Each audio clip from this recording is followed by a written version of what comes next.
आज हम चर्चा करने जा रहे हैं उन तमाम हिंदी के वाक्यों के बारे में जो एक बेसिक सेंटेंस स्ट्रक्चर से जितने तरह के वाक्य बोले जाते हैं या लिखे जाते हैं।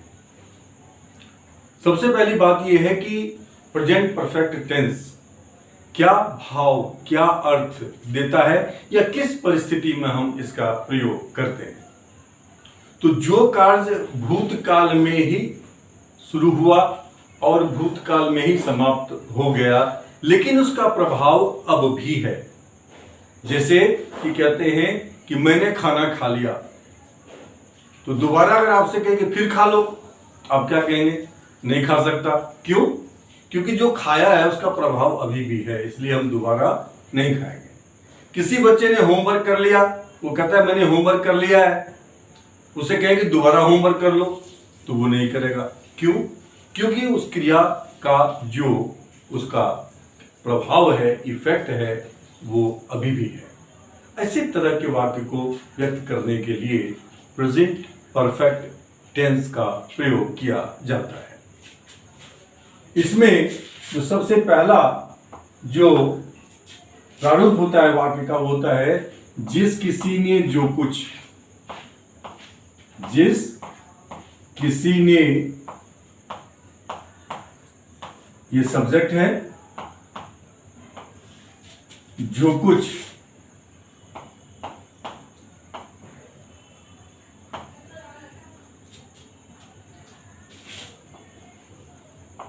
कर लिया है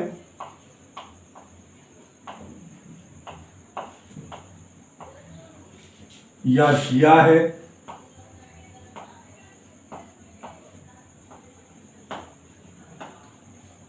या कर चुका है।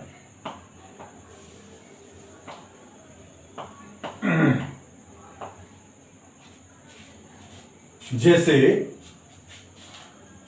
उसने खा लिया है, उसने खा लिया है।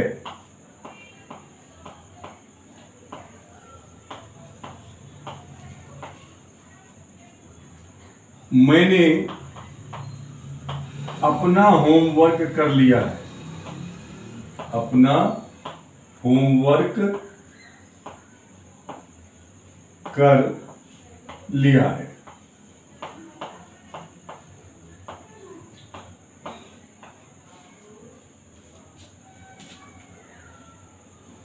तुमने झूठ बोला है,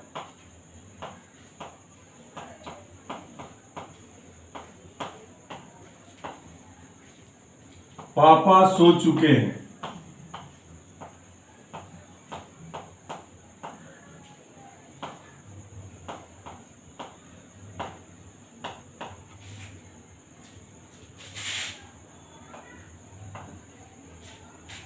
अब इस तरह के जो हिंदी वाक्य के प्रारूप होते हैं, उनको अंग्रेजी में हम व्यक्त करने के लिए जिस बेस सेंटेंस स्ट्रक्चर का प्रयोग करते हैं, वो बेस जो सेंटेंस स्ट्रक्चर है वो होता है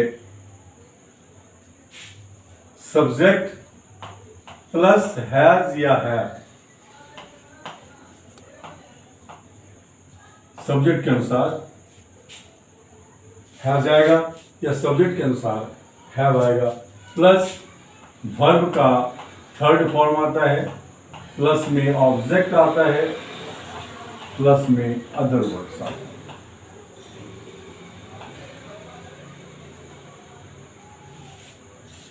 अब यहां पे जो सबसे पहला सेंटेंस है, उसने खा लिया है, यहां कोई ऑब्जेक्ट नहीं है, सीधा वर्ब है, तो हो जाएगा ही हैज ईटन। मैंने अपना होमवर्क कर लिया है, I have done my homework.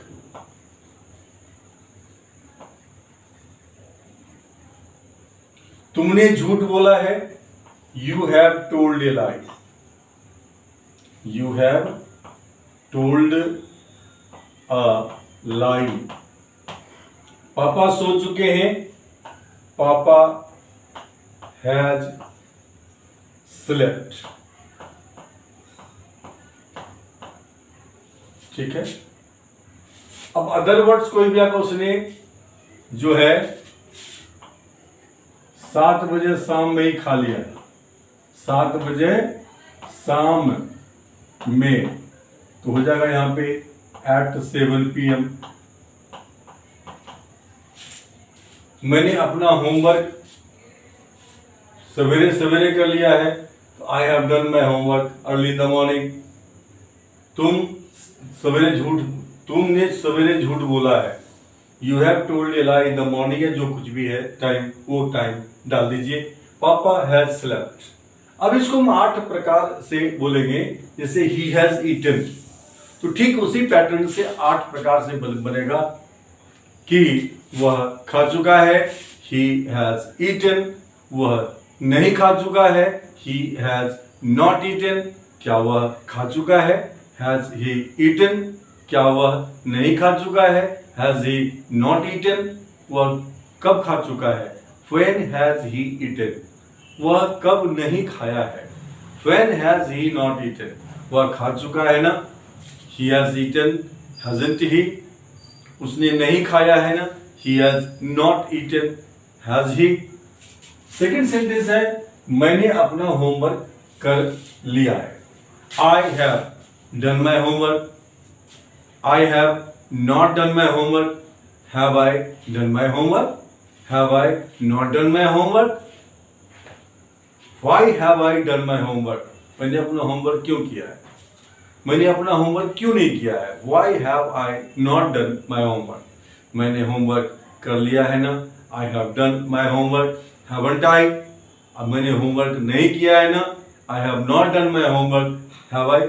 इस तरह से आप इस तरह के सेंटेंस को, और भी इस तरह के ढेर सारे सेंटेंस बनेंगे जो बोलचाल में आते हैं, लिखने में भी आते हैं, उसकी हम प्रैक्टिस करेंगे बेस्ड ऑन दिस स्ट्रक्चर, जो ऊपर लिखा है उसी स्ट्रक्चर पे बनेंगे वो। तो दूसरा सेंटेंस का जो प्रारूप होता है वो होता है कि जो कोई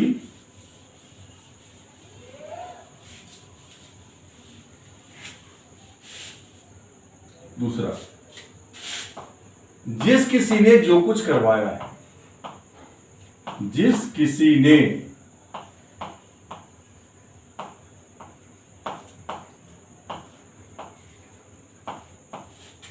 जो कुछ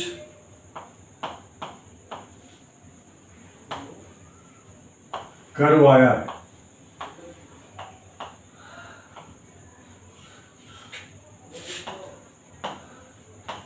या करवा लिया है,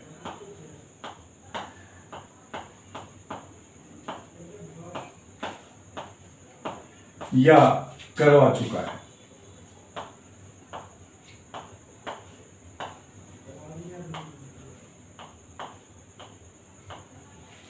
इज इट क्लियर? जैसे मैंने पंखे रिपेयर करवा लिए हैं, पंखे रिपेयर करवा लिए हैं।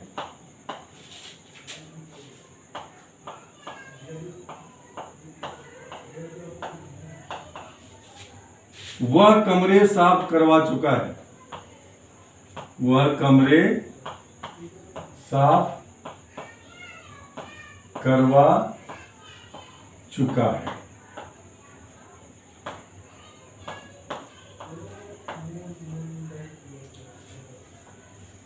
मोहन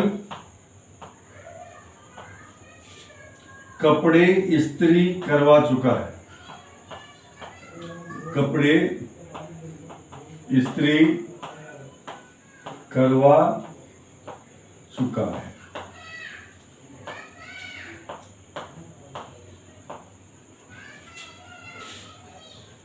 मोहन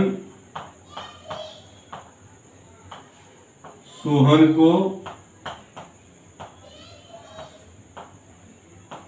पिटवा चुका है,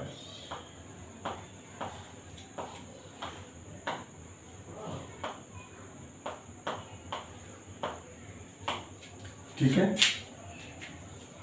इस तरह के आप जितने भी वाक्य चाहें आप बनाएं, लेकिन जो सबका जो बेसिक सेंटेंस स्ट्रक्चर होगा जिस पे कि हम उसको बोलेंगे, जिसके आधार पे, वो है सब्जेक्ट के बाद हैज या हैव आएगा, हैव के बाद यहां गॉट आएगा, गॉट के बाद ऑब्जेक्ट आएगा, और ऑब्जेक्ट के बाद यहां पे वर्ब का थर्ड फॉर्म आएगा, और वर्ब का थर्ड फॉर्म के बाद यहां अन्य जो भी शब्द हैं वाक्य के वो आएंगे अपने हिसाब से एज पर द फॉर्मेट। अब यहां पे मैंने पंखे रिपेयर करवा लिए हैं, हो जाएगा I have got fans repaired. वह कमरे साफ करवा चुका है, he has got rooms cleaned, he has got rooms cleaned. Mohan कपड़े इस्त्री करवा चुका है, Mohan has got clothes ironed। Mohan Sohan को पिटवा चुका है, Mohan has got Sohan beaten।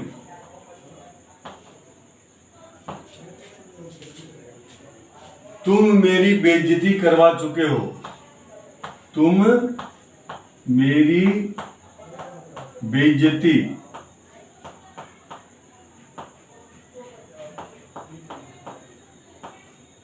करवा चुके हो।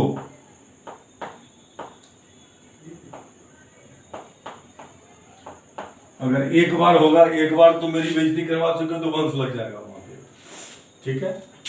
तो you have got me insulted।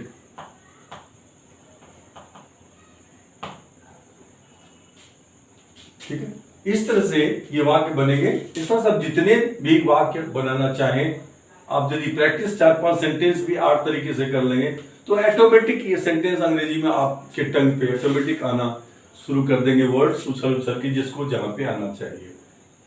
I have got fans repaired, मैंने पंखे रिपेयर करवा लिए हैं, मैंने पंखे रिपेयर नहीं करवाए हैं, क्या मैंने पंखे रिपेयर करवाए हैं, क्या मैंने पंखे रिपेयर नहीं करवाए हैं, मैंने पंखे कब रिपेयर करवाए हैं, मैंने पंखे कब रिपेयर नहीं करवाए हैं, मैंने पंखे रिपेयर करवाए हैं ना, मैंने पंखे नहीं रिपेयर करवाए हैं ना। ये जो 8 प्रकार से वाक्य बनेंगे उसको हम कैसे डिलीवर करेंगे। I have got fans repaired, I have not got fans repaired, have I got my fans repaired, have I not got fans repaired, when have I got my fans repaired, when have I not got my fans repaired, I have got my fans repaired, haven't I, I have not got my fans repaired, have I।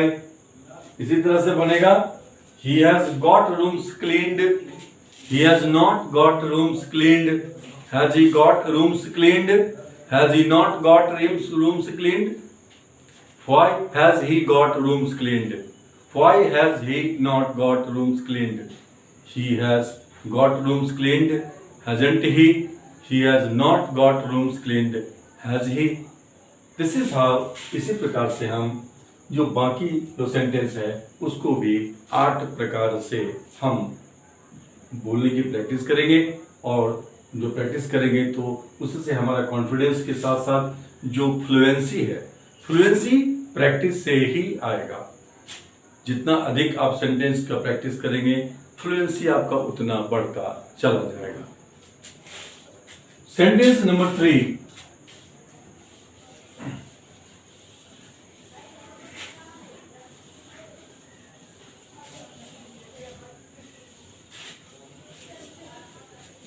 होता है जो कुछ, ये जो कुछ आएगा किसी व्यक्ति के लिए, जो कुछ आएगा किसी व्यक्ति के लिए, और जिस किसी को जो कुछ आएगा, सॉरी ये वस्तु के लिए आएगा, क्षमा चाहता हूं, जो कुछ वस्तु के लिए आएगा, और जिस किसी को जो कुछ, ये आएगा व्यक्ति के लिए, जिस किसी को जो कुछ।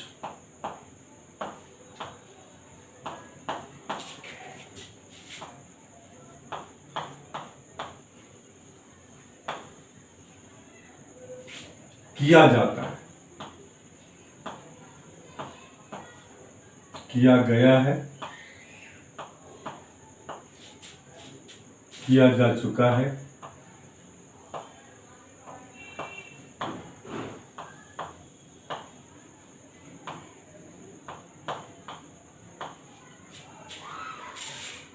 किया गया है, किया जा चुका है,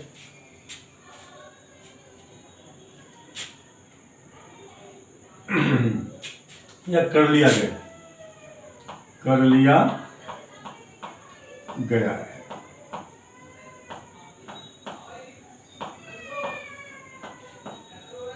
उदाहरण के तौर पर जो है, कमरे साफ कर दिए गए हैं,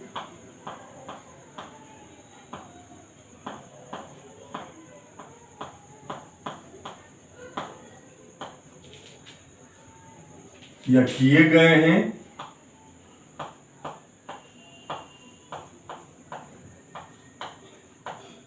या किए जा चुके हैं।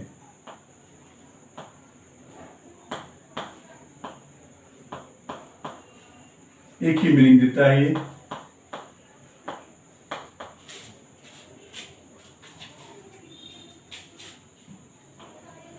कपड़े साफ कर दिए गए हैं,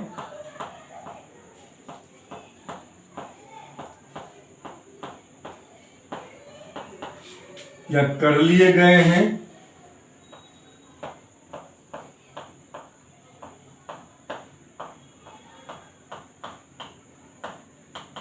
या किए जा चुके हैं।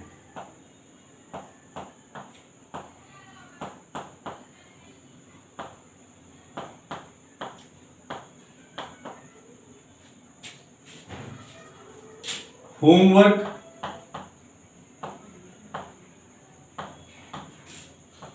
कर लिया गया है,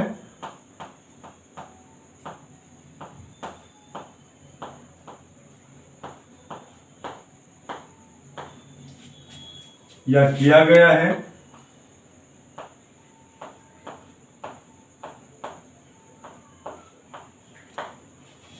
या किया जा चुका है।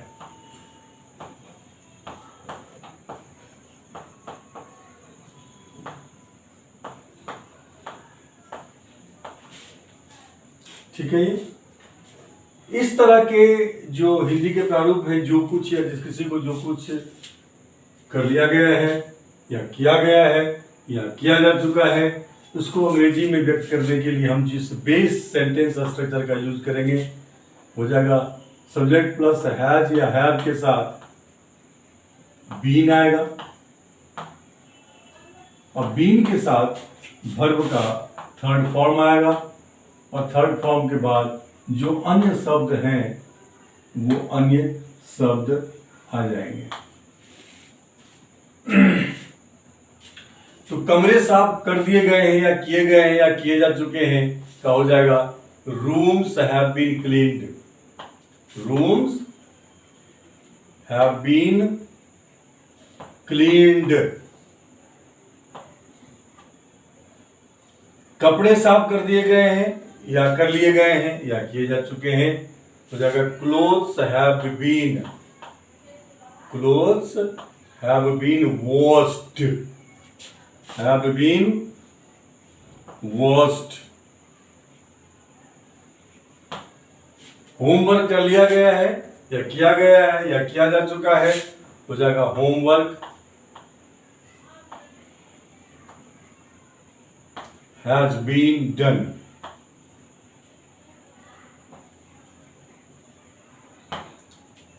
अब फिर इसको 8 प्रकार से बोलना है। Rooms have been cleaned, rooms have not been cleaned, have rooms been cleaned, have rooms not been cleaned, why have rooms been cleaned, why have rooms not been cleaned, rooms have been cleaned, haven't they, rooms have not been cleaned, have they। 8 प्रकार से इन सारे वाक्यों को हम बोलने का practice करेंगे और इस तरह के अन्य भी वाक्य हम लेकर के हम उसको फिर 8 प्रकार से बोलने की प्रैक्टिस करेंगे।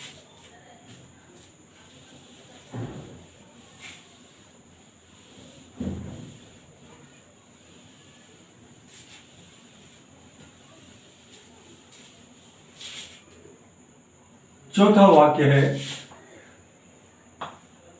वो होता है जो कुछ ये वस्तु के लिए आएगा, ये वस्तु है, या जिस किसी को जो कुछ ये व्यक्ति के लिए आएगा, जिस किसी को जो कुछ,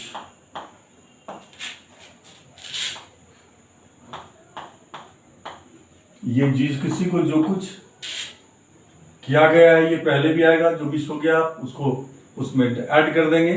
जिस किसी को जो कुछ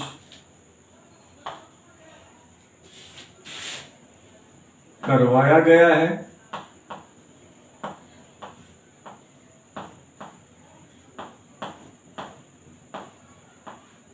या करवा लिया गया है, करवा लिया गया है,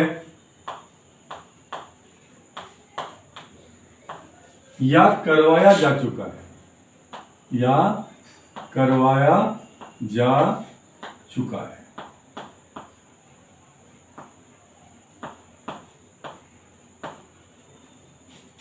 इज इट क्लियर? हम कुछ सेंटेंस इसके आधार पर लेते हैं, जैसे चाय बनवा लिया गया है,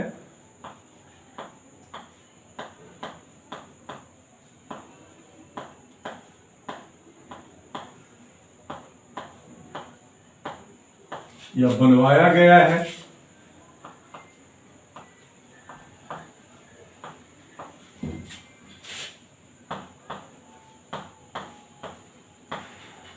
या बनवाया जा चुका है, बनवाया जा चुका है। ठीक है। उसी तरह से कपड़े धुलवा लिए गए हैं,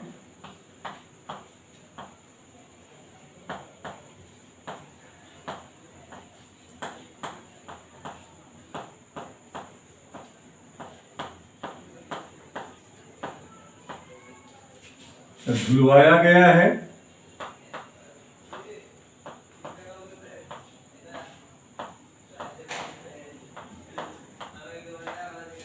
या धुलवाया जा चुका है,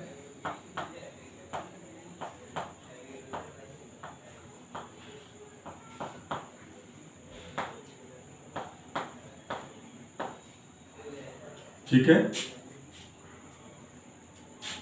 उसके बाद है कि पंखे रिपेयर करवा लिए गए हैं, पंखे रिपेयर करवा लिए गए हैं,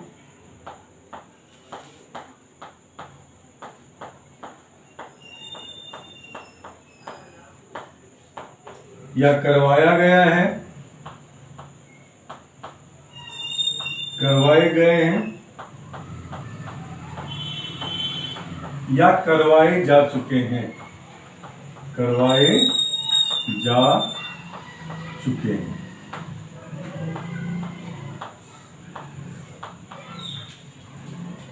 अब इसको अंग्रेजी में व्यक्त करने के लिए हमें जिस बेसिक सेंटेंस स्ट्रक्चर की जरूरत होगी वो है सब्जेक्ट प्लस हैज या हैव, प्लस में आ जाएगा बीन, और बीन के बाद हो जाएगा गॉट, प्लस वर्ब का third form plus other words. ये चारों के चारों जो हम तीन सेंटेंस बनाए हैं ये वस्तु के लिए बनाए हैं। हम व्यक्ति के लिए बना सकते हैं। वो सेंटेंस होगा कि राम की बेइज्जती करवाई गई है। राम की बेइज्जती करवाई गई है या करवा ली गई, करवा ली गई या करवाई जा चुकी, करवाई जा चुकी के साथ है, हैं, हो, जो भी हो, है, हूं, हैं, जो भी यहाँ पे सहायक क्रिया आएगा। तो उसका जो है सब्जेक्ट के बाद हैज, हैव के बाद बीन, बीन के बाद गॉट, गॉट के बाद वर्ब का थर्ड फॉर्म और उसके बाद अदर वर्ड्स आएगा। तो हम करते हैं इसको। चाय बनवा लिया गया है, हो जाएगा tea has been got prepared, tea has been got prepared.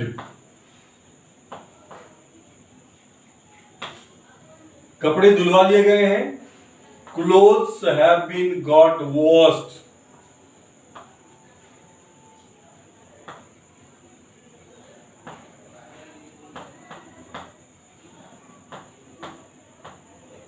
सवेरे सवेरे इन द मॉर्निंग 12 बजे शाम रात सवेरे में हो जाएगा 12 PM टाइम। अगर जो कुछ भी अदर वर्ड्स है वो बाद में आ जाएगा। पंखे रिपेयर करवा लिए गए हैं, fans have been got repaired. Ram की बेइज्जती करवाई गई है या करवा ली गई है, करवाई जा चुकी है, वगैरह वगैरह हो जाएगा। राम हैज बीन गॉट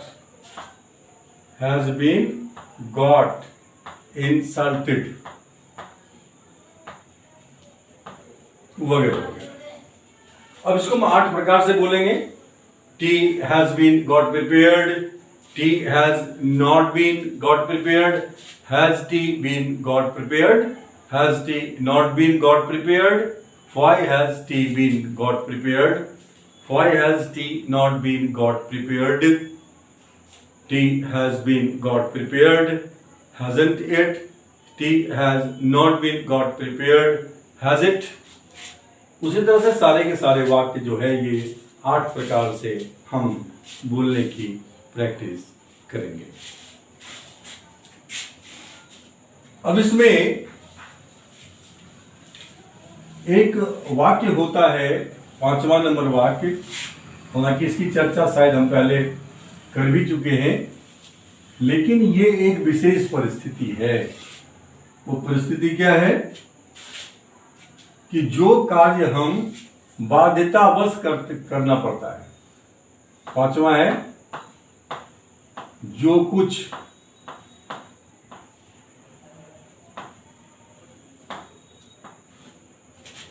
जिस किसी को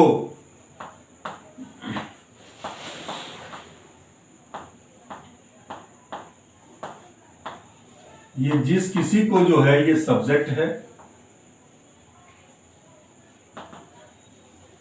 और जो कुछ जो है ये ऑब्जेक्ट है।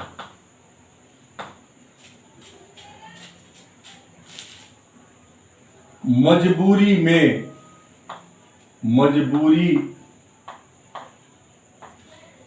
में या बाध्यतावश, वो चाहता नहीं है लेकिन करना पड़ता है, बाध्यतावश करना पड़ता है।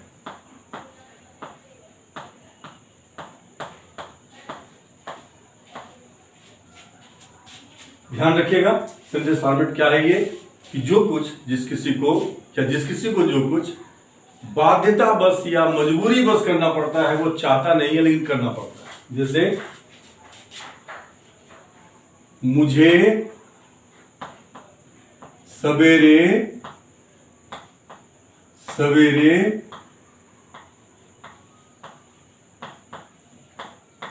5 बजे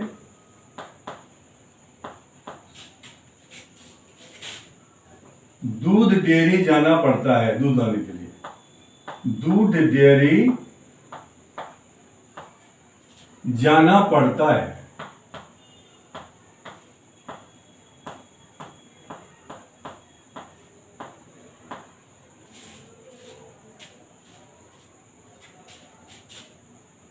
उसे रोज टीचर्स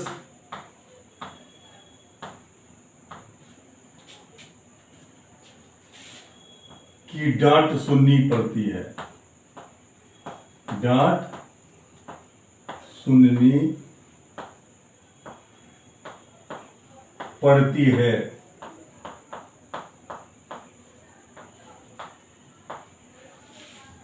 ठीक है,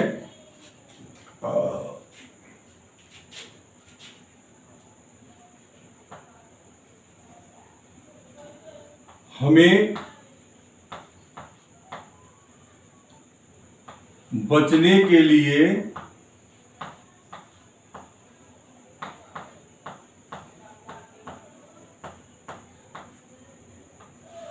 इसका अंग्रेजी होगी टू एस्केप,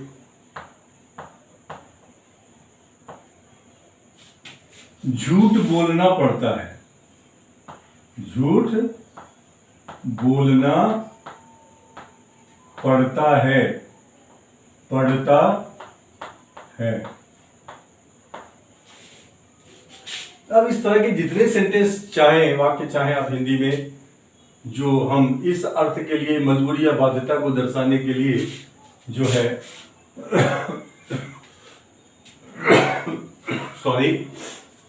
यूज करते हैं, उसको व्यक्त करने के लिए हम जिस बेसिक सेंटेंस स्ट्रक्चर का प्रयोग करेंगे वह है सब्जेक्ट प्लस हैज या हैव, और उसके बाद आएगा गॉट टू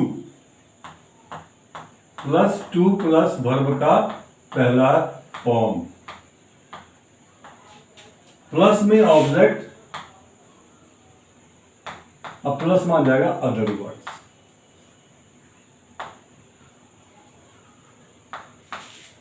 ध्यान रखें कि आपका ये जितने भी बेसिक सेंटेंस स्ट्रक्चर है वह आपके भाषा के गहने हैं, क्योंकि जब आप बोलेंगे तो यकीन मानिए कि जो अंग्रेजी पहले से बोलना जानते हैं उनको लगता है कि मुझे अंग्रेजी बोलना आता है, लेकिन उनके लिए भी ये उतना ही इंपॉर्टेंट है ये स्ट्रक्चर्स जितना कि जो अंग्रेजी बिल्कुल नहीं जानते हैं।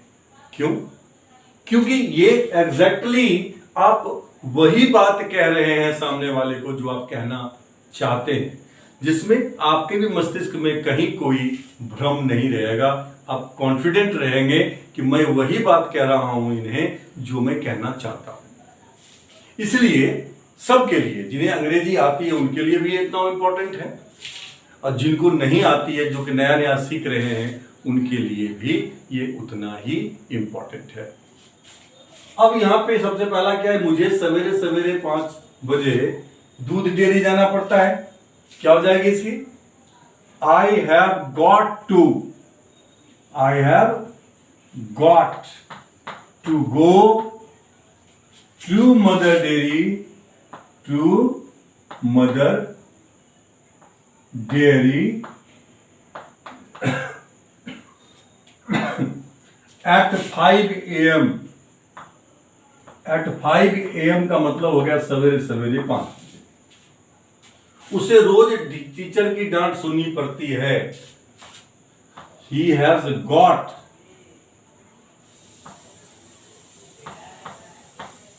To listen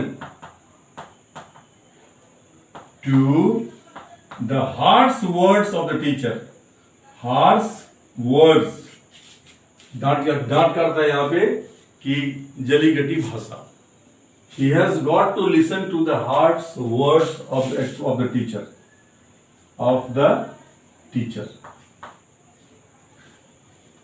isn't it? हमें बचने के लिए झूठ बोलना पड़ता है। तो we have got to tell a lie. We have got to tell a lie to escape. किससे? सजा से बचने के लिए, सजा से बचने के लिए या डांट से बचने के लिए। टू एस्केप एनीथिंग, कोई भी चीज। वहां याद डाल दीजिए उसका नाम क्या है। पनिशमेंट है तो पनिशमेंट, अगर डांट सुनना पड़ता है तो हार्श वर्ड्स, जो कुछ भी है। अब इसको 8 प्रकार से हम करेंगे प्रैक्टिस, तो ये स्ट्रक्चर सेम रहेगा, किसी की पोजीशन चेंज नहीं होगी सिवाय फर्स्ट हेल्पिंग वर्ब के, वो भी इंट्रोगेटिव में। अब यहां पे I have got to go to Mother Dairy at 5 AM। एक एक वर्ड को जस्टिफाई करके बोलिए, गैप देकर बोलिए। I have got to go to Mother Dairy at 5 AM। I have not got to go to Mother Dairy at 5 AM। Have I got to go to mother dairy at 5 AM? Have I not got to go to mother dairy at 5 AM? Why have I got to go to mother dairy at 5 AM? Why have I not got to go to mother dairy at 5 AM? I have got to go to mother dairy at 5 AM. Haven't I?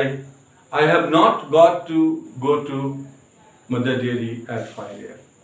इस तरह से आप इन सारे वाक्यों का या इस तरह के अन्य कई सारे वाक्य जो है आप अपने से चुन करके, बना करके और फिर उसको 8 प्रकार से बोलने की प्रैक्टिस करेंगे। और उसके बाद आज का जो लास्ट जो हम बताने जा रहे हैं स्ट्रक्चर, छठा स्ट्रक्चर है, वो है कि जो कुछ या जिस किसी को जो कुछ करवाया जाता है मजबूरी में। छठा सेंटेंस, जिस किसी को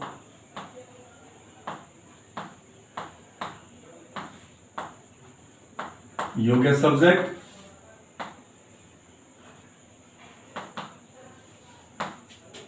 जो कुछ योग्य ऑब्जेक्ट, किसमें?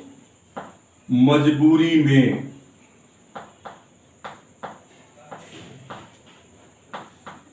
या बाध्यतावश्य,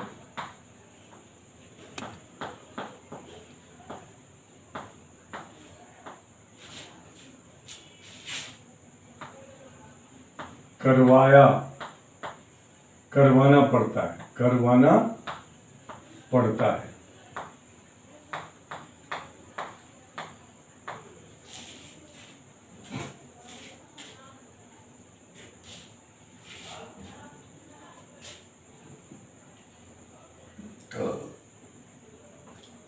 उसके देर से आने की आदत की वजह से, उसके देर से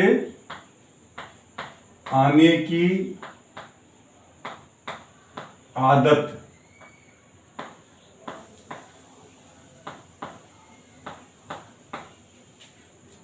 की वजह से, ये रीजन है।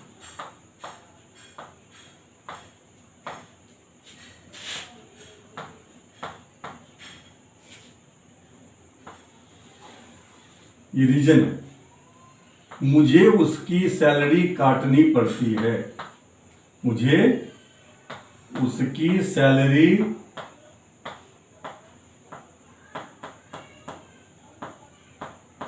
काटनी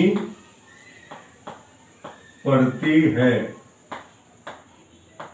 उसको सुधारने की मजबूरी है या बाध्यता है, ठीक है ना।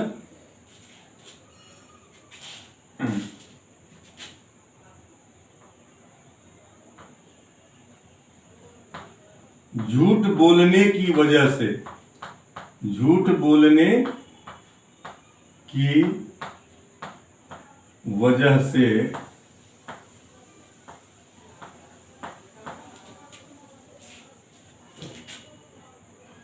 मुझे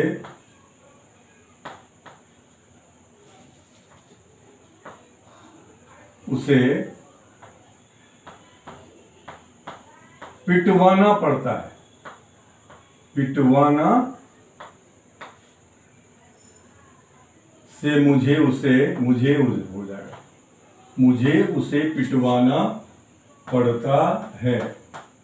इस तरह के वाक्य आप अपने से बनाएंगे और बना करके फिर उसको आप इस स्ट्रक्चर पे जो हम बताने जा रहे हैं आपको, उस स्ट्रक्चर पे उसको आप जो है 8 प्रकार से बोलने की प्रैक्टिस करेंगे। देखिए यहाँ पे आप, यहाँ क्या हो जाएगा, सब्जेक्ट प्लस हैज या have plus got to get, याद रखिए गॉट टू गेट, यहां आ जाएगा got to get, is it clear. उसके बाद ऑब्जेक्ट, अब प्लस में आ जाएगा अदर वर्ड्स, सॉरी वर्ब का थर्ड फॉर्म PV3, अब प्लस में आ जाएगा अदर वर्ड्स। अदर वर्ड्स में जो ये कारण है ये आ जाएगा लास्ट में, जिस कारण से, उसके देर से आने की आदत की वजह से मुझे उसकी सैलरी कटवानी पड़ती है, सॉरी यह कटवानी पड़ती है या पिटवाना पड़ता है। तो हम पहले करेंगे मुझे उसकी सैलरी कटवानी पड़ती है, इसका क्या हो जाएगा, I have got to get his salary deducted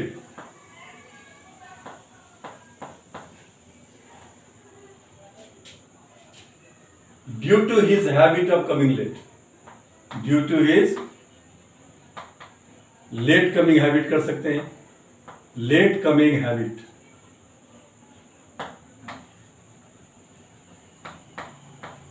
उसी तरह से यहां पे है कि झूठ बोलने की वजह से, ये लास्ट में आएगा, मुझे उसे पिटवाना पड़ता है, अंग्रेजी होगी पहले, I have got to get him beaten, I have got to get him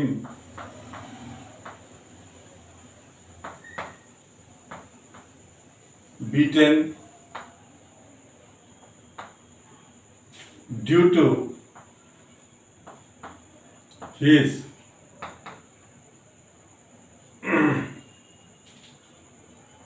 lie telling habit, lie telling habit। देखिए ये सब कितने ब्यूटीफुल स्ट्रक्चर हैं, जबकि इस तरह के स्ट्रक्चर, इस तरह के वाक्य को बोलने के लिए आपको शायद रेयरली आपको मिलेगा, कहीं पे कोई जो है कंटेंट्स कहीं मिलेगा आपको। कितना ब्यूटीफुल स्ट्रक्चर है, सुनने में बोलने में भी कितना अच्छा लगता है, और एग्जैक्टली आप वही बात कह रहे हैं जो आप कहना चाहते हैं, क्योंकि ये किस पे आधारित है, ये बेस्ड ऑन जो है प्रॉपर बेसिक सेंटेंस स्ट्रक्चर है। मुझे उम्मीद है कि जो पहली बार आए हैं उनको भी जो स्टाइल ऑफ जो हमारी टीचिंग है, जो style of presentation of contents है, वो पसंद आया होगा, और जो पहले से हैं और वो रेगुलर